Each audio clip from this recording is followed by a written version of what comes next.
ناصر انجم، السلام علیکم۔ وعلیکم السلام۔ میدان حشر کہاں قائم ہوگا؟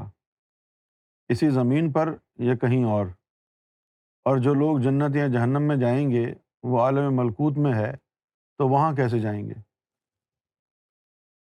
یہاں سے جب کوئی مر جاتا ہے تو اس کی روح جو ہے وہ عالم برزخ میں چلی جاتی ہے۔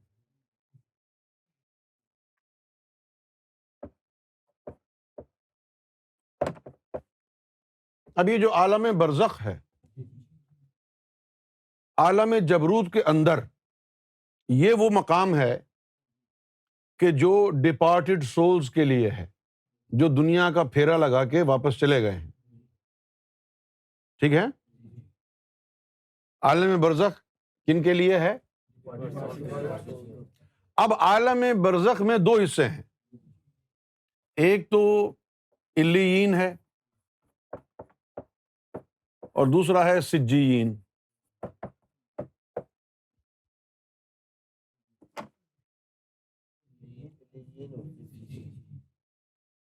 جن کی روحیں بیدار ہو گئیں زمین پر، ان کو کوئی بھی مذہب ہے ان کو ڈائریکٹ علیین میں جا کے ڈال دیتے ہیں۔ اس کی تمام لگژری، کمفرٹ، بناوٹ اچھی جنتوں کی طرح ہے، اچھی ہے۔ اور جن کی روح بیدار نہیں ہوئی، کسی بھی مذہب میں ہوں، کتنے ہی مذہبی ہوں، ان کو جا کے سجین میں ڈال دیتے ہیں۔ یہ جہنم کا ایک نقشہ ہے، یہ سمجھ گئے آپ؟ تو دنیا میں اپنا وقت، اپنا ٹائم پورا کر کے جو روحیں اوپر چلی گئی ہیں وہ عالم برزخ میں جائیں گی، اور عالم برزخ میں دو حصے ہیں، ایک علیین ہے، ایک سجین ہے۔ اور دوسرا جو عالم ہے عالم جبروت میں ہی، وہ عالم ارواح ہے۔ عالم ارواح میں وہ روحیں ہیں جو ابھی انتظار میں ہیں نیچے جانے کے لیے، ابھی نیچے نہیں آئی ہیں، یہاں پر وہ ہیں، پھر ان کے محلے ہیں۔ جیسے بہت سے مریدین اپنے مرشد کو کہتے ہیں کہ میری بیگم پریگننٹ ہو گئی ہے تو آپ کوئی مومن روح عطا فرما دیں، تو پھر مرشد کیا کرتا ہے، وہاں پھر اللہ سے بات چیت کر کے تو مومنوں کے محلے سے ایک روح جو ہے نکلواتا ہے، مومنوں کے محلے۔ اب مرید اتنے یعنی نکھٹو ہیں، مومن روح کے بجائے ولی روح کہہ دیتا۔ یہ بھی تو کہہ سکتا تھا نا کہ مجھے کوئی ولی روح عطا فرما دیں۔ یہاں وہ محلے بنے ہوئے ہیں عالم ارواح میں۔ ہاں، یہ مومنوں کے بھی ہیں، یہ ولیوں کے بھی ہیں، صالحین کے بھی ہیں، مقربین کے بھی ہیں، سب کے، ان کو پتا ہوتا ہے کہاں کہاں کون ہے۔ یہ بیت المعمور یہ بھی عالم جبروت میں ہی ہے، یہ عبادت گاہ روحوں کے لیے ہے۔ تو اس کا مطلب یہ ہوا کہ وہاں عبادت گاہ موجود ہے، وہاں عبادت گاہ اگر موجود ہے تو پھر پہلے ساری یہیں پر عبادتیں کرتی تھی نا۔ جب بلے شاہ نے کہا کن تو کل دی گل ہے، تو یہ دنیا کا بنانے کا خیال تو بہت بعد میں آیا ہے نا، کیوں بھائی؟ اچھا، اب سرکار نے ایک بات لکھی کہ یہ ہماری تعلیم ان کے لیے ہے جنہوں نے یوم ازل میں رب کی گواہی میں ہی کلمہ پڑھ لیا تھا۔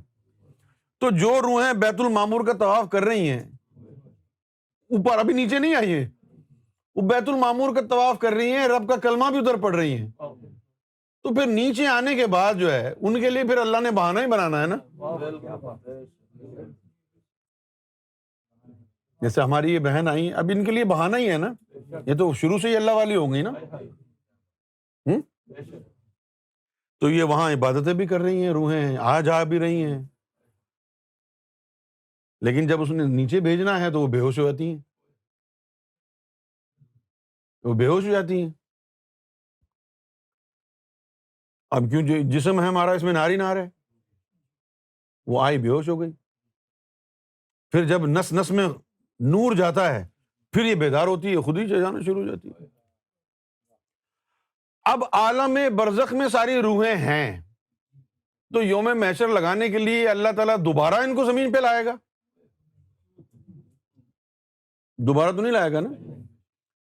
پھر ایک یہ بھی کہا اللہ تعالیٰ نے قرآن شریف میں کہا وَحُصِّلَ مَا فِي الصُّدُورِ، یوم محشر میں جو سوال جواب ہوگا تو تیرے سینے کے اندر جو مخلوقیں ہیں نا ان کو نکال کے سوال جواب ہوگا. ہاں جی بتاؤ کیا کیا تم نے نیچے جا کے. کچھ لوگ کہتے ہیں نہیں، جسموں سے کہا جائے گا کہ جسم جواب دیں، اعضاء جواب دیں. یہ مولویوں نے ایڈیشن کیا بعد میں. یہ تو اللہ کو بھی پتا ہے کہ جسم کا تو کوئی قصور ہی نہیں ہے. جسم سے برائی تو نفس نے کرائی ہے. جسم نے کہاں کی ہے؟ جسم کا کیا قصور ہے؟ نفس امارہ کا مطلب کیا ہے؟ برائی کا حکم دیتا ہے، اس نے کرائی ہے. جسم سے سوال جواب کیوں ہوگا؟ تو عالم جبروت میں ہوگا یہ سب کچھ. اس کے بعد یہ جو جانا ہے عالم ملکوت میں، تو جو مومن ہوں گے ان کو طاقت پرواز ہوگی، اس پرواز کو ہی پل صراط کہتے ہیں. اور جن کی شفاعت ہوگی، بخشش ہوگی، ان کو پھر جو ہے ملائکہ چھوڑ کے آئیں گے وہاں تک، کیونکہ وہ خود پرواز کے قابل نہیں ہے، شفاعت ہو کے آئے ہیں، یعنی ڈسیبل ہیں. اب آپ چلنے کے قابل ہیں تو خود چل کے چلے جائیں گے، اور اگر آپ کی ٹانگیں ٹوٹی ہوئی ہیں، صحیح ہے نا، تو پھر آپ کو ویل چیئر پہ چھوڑ کے آئے گا کوئی. اسی طرح شفاعت والے جو ہے پرواز نہیں کر سکیں گے، تو ان کو جو ہے پھر یعنی انتظام ہوگا کہ چھوڑ کے آؤ، ملائکہ چھوڑ کے آئیں گے، غلام بن کے رہیں گے شفاعت والے. اب یہ حوروں کے جو خواب دیکھ رہے ہیں، تو یہ حوروں کے خواب دیکھنے والوں کو یہ پتہ نہیں کہ حوروں کے پاس اٹھنے بیٹھنے کی طاقت تو نور کے ذریعے ہوگی. تم نے اپنی روحوں کو تو منور کیا ہی نہیں، جنت میں جانے کے خواب دیکھ رہے ہو. جنت میں جانے کے، پھر یہ جو بخشش ہوگے جو جنت میں جائیں گے. ہم نے اوپر جو ہے فرشتوں سے پوچھا، ایسے ہی کبھی کبھی بیٹھا ہوتا ہوں تو کبھی کبھی جو ہے نا اس طرح کی امجد جیسے خیالات ہو جاتے ہیں میرے. تو میں نے جو ہے وہ پوچھا کچھ فرشتوں سے، آپ کو ہنسی آئے گی کہ کس طرح کا سوال میں نے پوچھا ان سے. میں نے کہا کہ یہ شفاعت والے جب جنت میں چلے جائیں گے، ان کو کوئی حور ملے گی نہیں، اور اگر انہوں نے دوسروں کی حوروں کو چھیڑنا شروع کر دیا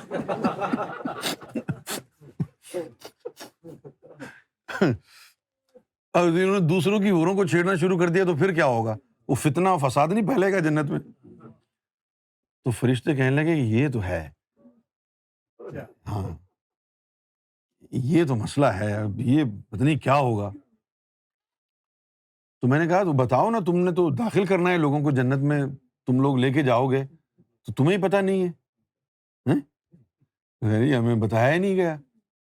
خیر پھر سرکار کی طرف سے کرم نوازی ہوئی، سرکار نے مجھے جو ہے وہ وہاں پر آواز آئی کہ یہ جو شفاعت کے ذریعے جن کی بخشش ہوگی نا، ان کے اندر قدسی نفس نہیں ڈالا جائے گا تو خواہش ہی نہیں ہوگی. ان کے اندر جب نفس ان کے اندر قدسی نفس ڈالا ہی نہیں جائے گا، ڈالا نہیں جائے گا تو پھر خواہش بھی نہیں ہوگی. جس طرح آپ نعیم بھائی 68 کے ہو گئے ہیں، کوئی خواہش ہی نہیں. ہزاروں خواہشیں ایسی کہ ہر خواہش پہ دم نکلے.